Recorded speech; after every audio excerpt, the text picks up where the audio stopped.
Dans un monde où la modernité côtoie le traditionnel, certaines tribus subsistent encore en marge de la civilisation, préservant des modes de vie qui semblent tout droit issus d'un passé lointain. Que ce soit au cœur des jungles de Papouasie ou sur les eaux de l'archipel des Mahé, ces communautés uniques nous invitent à explorer leur culture fascinante et leurs pratiques surprenantes. Et embarquer pour un voyage captivant à la rencontre de ces peuples mystérieux, souvent méconnus, mais toujours intrigants. Allons-y, la tribu Moken. Qui sont les Moken et comment vivent-ils? Cette tribu, souvent surnommée les Gitans de la mer, habite depuis des siècles l'archipel de Mahé en Birmanie et en Thaïlande. Leur existence est entièrement marine, passant presque toute leur vie à bord de leurs embarcations traditionnelles, les kabaong. Ils ne rejoignent la terre ferme que pour s'abriter durant la saison des pluies. Étonnamment, leur mode de vie est perçu comme une malédiction selon une légende qui raconte que leur ancêtre, une reine, a puni son peuple pour l'adultère de son mari. Toutefois, les Moken ne voient pas leur vie nomade comme une punition, mais comme une façon d'exister en harmonie avec la mer. Ces pêcheurs hors pair pratiquent la plongée libre, développant des capacités remarquables pour retenir leur souffle et voir sous l'eau. En récoltant les trésors marins, ils échangent leurs prises contre des biens avec des commerçants du continent, établissant ainsi un lien tenu avec le monde extérieur. Leur société est organisée en groupes familiaux élargis, chacun voyageant ensemble dans une flottille. Les Moken entretiennent des rituels pour honorer leurs ancêtres, dirigés par un chaman qui guide les festivités visant à apaiser les esprits de la mer. Malgré leur mode de vie traditionnel, les Moken font face à des défis importants liés à l'urbanisation et à la pollution. Leur culture, riche et unique, est en péril, mais leur résilience et leur attachement à leur identité continuent de briller. Alors que les changements se profilent à l'horizon, la tribu Moken incarne un mode de vie qui reste profondément ancré dans la mer et ses mystères. Asaro Mudmen. Dans la jungle de Papouasie-Nouvelle-Guinée, une tribu fascinante émerge des ombres, les Asaro Mudmen. Leur apparition est saisissante, avec leur corps recouvert de boue grise et des masques imposants, une atmosphère à la fois terrifiante et captivante. Autrefois considérés comme des parias parmi les plus de 150 tribus de l'île, les Asaro ont transformé leur image. Ils se couvrent de boue non pas pour provoquer, mais pour éviter la guerre, exploitant la peur pour se défendre. Leur histoire remonte à un passé tumultueux, lorsqu'ils fuyaient une tribu porte. Pour échapper à leurs assaillants, ils se sont plongés dans la rivière Asaro, se recouvrant de boue. À leur grande surprise, cette apparence les a sauvés, les agresseurs croyant avoir rencontré des esprits. Ce moment déterminant a conduit les Asaro à perpétuer cette pratique, leur apparence effrayante devenant une véritable arme psychologique. Leurs rituels et leur culture sont ancrés dans des croyances profondes.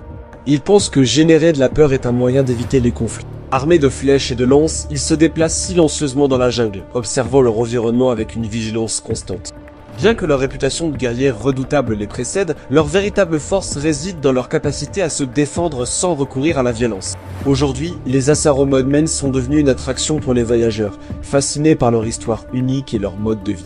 Leur tradition de camouflage dans la boue, loin d'être un simple costume, est un symbole de survie et d'adaptabilité. Les Asaro, tout en préservant leur identité, rappellent au monde l'importance de la culture et des racines, même face à l'adversité. La tribu Imba. La tribu Imba, composée d'environ 50 000 membres, vit dans le nord de la Namibie et dans le sud de l'Angola.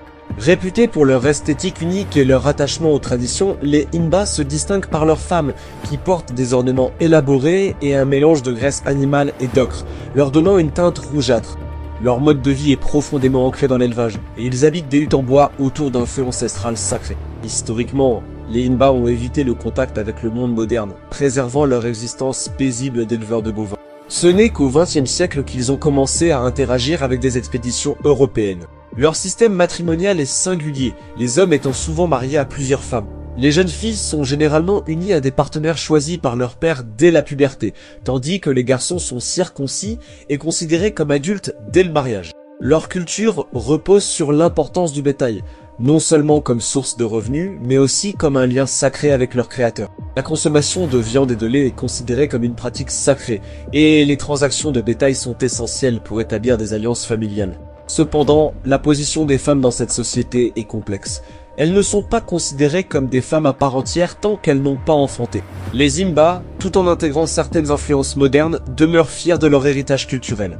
Leur mode de vie et leurs traditions continuent d'émerveiller ceux qui les découvrent, illustrant la richesse des cultures autochtones qui préservent leurs racines au fil du temps. La tribu Apatani. Les Apatani, un groupe tribal d'environ 60 000 personnes, résidant dans la vallée de Ziro, dans l'Arunachal Pradesh, en Inde. Leur culture est singulière et fascinante, notamment en raison de la pratique des bouchons de nez, qui défigurent les femmes. Cette tradition remonte à des siècles, lorsque la beauté des femmes attirait les convoitises des membres de tribus voisines. Pour les protéger de l'enlèvement, les anciens du village ont préconisé l'insertion de ces bouchons et l'application de tatouages faciaux, rendant les femmes moins attrayantes aux yeux des pillards. Bien que cette pratique ait été interdite par le gouvernement dans les années 1970, elle demeure un élément fondamental de leur identité culturelle, visible chez les femmes âgées. Outre ces particularités, les Apatanis sont également renommés pour leur festival coloré et leur artisanat riche, qui inclut des compétences dans le tissage et la fabrication d'objets en bambou. Leurs conseils de village, appelés bouliens, sont dynamiques et reflètent un système de gouvernance traditionnel. Cette tribu illustre une coexistence harmonieuse entre l'homme et la nature, enracinée dans des croyances spirituelles et des coutumes ancestrales. Avec le temps, la culture apatani a su évoluer tout en préservant ses valeurs fondamentales. Leur mode de vie continue d'attirer l'attention des voyageurs et des chercheurs, témoignant de la richesse de leur histoire.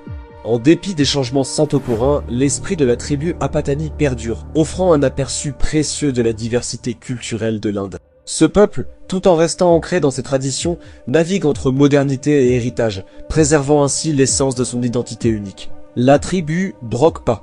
Qui sont les Brokpa et quelle est leur histoire fascinante? Ces gens se trouvent dans la vallée aryenne et se distinguent par une légende qui les relie aux armées d'Alexandre le Grand. Selon cette tradition, les Brokpa seraient les descendants de soldats ayant suivi Alexandre lors de ses conquêtes dans la vallée de l'Indus. Cependant, cette théorie, bien qu'attirante, n'est pas soutenue par des preuves génétiques. Malgré cela, la culture unique des Brokpa est empreinte de fierté et d'un fort attachement à leur mythe. Les Brokpa se caractérisent par leur désir de préserver leur pureté ethnique, préférant se marier au sein de leur tribu. Ils redoutent que des unions avec des personnes extérieures ne compromettent leur apparence physique, qu'ils estiment précieuse. Ce choix de vie se reflète également dans leurs pratiques culturelles, où la polygamie et la polyandrie sont des aspects communs. En matière de régime alimentaire, les Brokpa imposent des restrictions, s'abstenant de consommer certains produits tels que les œufs et les produits laitiers, y compris le lait et le beurre. Bien que les raisons derrière ces interdictions demeurent floues, elles témoignent d'une culture riche où les traditions sont profondément ancrées. Les Brokpa, avec leur histoire unique et leur mode de vie distinctif, continuent d'attirer l'attention des voyageurs et des chercheurs. Leur village offre un aperçu d'une société qui, tout en étant empreinte de mystère, reste fière de son identité et de son héritage. Ensemble, les Brokpa représentent une des nombreuses tribus fascinantes qui enrichissent le patrimoine culturel de l'humanité. En somme, la diversité culturelle des tribus présentées souligne la richesse des modes de vie humains, allant des traditions ancestrales aux pratiques uniques façonnées par l'environnement et l'histoire. Ces tribus, qu'elles soient isolées ou en contact avec le monde moderne, offrent un aperçu précieux de l'humanité et de ses multiples facettes. Célébrons cette diversité qui enrichit notre compréhension et notre appréciation du monde.